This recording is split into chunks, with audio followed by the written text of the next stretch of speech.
प्यारे देशवासियों, नमस्कार।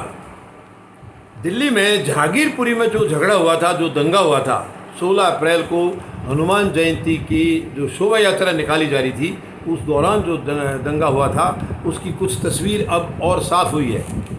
तस्वीर साफ़ ये हुई है कि जो दिल्ली के पुलिस कमिश्नर हैं, उन्होंने बयान दिया है। उस दिन 3 शोभा यात्रा निकाली गई हैं, 3, जिनमें से 2 की इजाज़त ली गई थी और दोनों की दोनों बहुत ही शांतिपूर्ण तरीके से संपन्न हुई हैं, 2 शोभा यात्रा। लेकिन तीसरी शोभा यात्रा की इजाज़त नहीं ली गई थी, न ही ये रूट उनको दिया गया था। उसके बावजूद ये शोभा यात्रा निकाली गई है और इस शोभा यात्रा के पीछे ज़रूर कोई गलत मकसद था, सरेआम नज़र आ रहा है। क्योंकि इस यात्रा के अंदर कई लोगों के हाथ में हथियार थे, तलवार वगैरह थे। तो इसका मतलब ये पूरी प्लानिंग के साथ ये शोभा यात्रा निकाली गई है, बिना इजाज़त निकाली गई है और इसका मकसद ही था शरारत करना, कुछ गदर फैलाना, मतलब देश के अंदर एक टेंशन पैदा करना, ये मकसद था। अब इसमें ये साफ नज़र नहीं आ रहा है कि अभी तक कि पहल कैसे हुई है। हालांकि जो बातें कही जा रही हैं, ये भी बात आ रही है, किसी एक ने स्टेटमेंट दिया है कि ये जुलूस जब मस्जिद के सामने पहुंचा तो कई लोगों ने वहाँ भाग भाग करके भगवा झंडा मस्जिद पर फहराने की कोशिश की है और यहीं से ये आग भड़की है, यहीं से पत्थरबाजी और ये सारा विरोध शुरू हुआ है, ये कहा जा रहा है। अब लेकिन सच्चाई क्या है, ये जांच के बाद पता चलेगा, जांच के बाद पता चलेगा। और पुलिस कमिश्नर ने ये भी कहा है कि दोनों ही समुदाय में दोषी हैं, कोई एक समुदाय नहीं है और हम बिल्कुल न्याय करेंगे, किसी को इसमें बख्शेंगे नहीं, ये कहा है। अब हालांकि एक डर ज़रूर लगता है हमें, क्योंकि मैं दिल्ली पुलिस कमिश्नर के ऊपर कोई सवाल नहीं उठा रहा हूँ।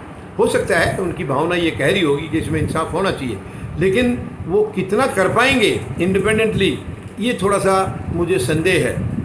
क्योंकि अब इसमें दोषी जो यानी शोभा यात्रा जो है वो बीजेपी के आदमी है ज़्यादातर, और दोष अगर उनके ऊपर आता है तो ये सीधा बीजेपी की या केंद्र सरकार की बदनामी है। तो मुझे दिल्ली पुलिस कमिश्नर की, मैं उनकी भावनाओं को ठेस नहीं पहुंचाना चाह रहा, ना उनकी श्रद्धा के प्रति कोई सवाल उठा रहा हूं, लेकिन क्योंकि ये सर्वविदित है, सबको ज्ञात है ये बात कि दिल्ली पुलिस सीधी केंद्र के नीचे आती है, केंद्र सरकार के नीचे आती है और केंद्र सरकार बीजेपी की है। तो वो नहीं चाहेंगे कि उनकी पार्टी के किसी आदमी के ऊपर, किसी कार्यकर्ता के ऊपर कोई दोष लगे। हालांकि जब दोष किए हैं तो दोष लगना चाहिए, लेकिन वो दोष लगे हुए को नज़रअंदाज करने के लिए ये कुछ ना कुछ चाल ज़रूर खेलेंगे। इसलिए मुझे दिल्ली पुलिस कमिश्नर के बातों पर बहुत ज़्यादा भरोसा इसलिए नहीं हो पा रहा। मैं उनकी सिंसियरिटी पर सवाल नहीं उठा रहा हूँ, लेकिन क्योंकि वो गृह मंत्रालय के नीचे आते हैं, केंद्र सरकार के नीचे आते हैं, तो अपनी बात को कितना चला पाएंगे, ये मुझे थोड़ा सा इसमें संदेह है।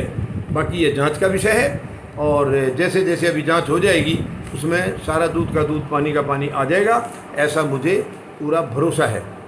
पूरा भरोसा है मुझे कि जब इतनी बात कही है पुलिस कमिश्नर ने, तो इसका मतलब वो जांच निष्पक्ष कराएंगे और निष्पक्ष जांच होगी तो मुझे पूरा भरोसा है जो दोषी हैं असली, वो उनका चेहरा सामने आएगा, उनका चेहरा सामने आएगा और ये फिर डेफिनेटली शायद आगे, क्योंकि जब ये एक बार एक्सपोज हो जाएंगे तो हो सकता है आगे थोड़ा बहुत इसमें ब्रेक लग जाए, ऐसी मुझे उम्मीद है। धन्यवाद। जय जवान, जय किसान, जय हिंद।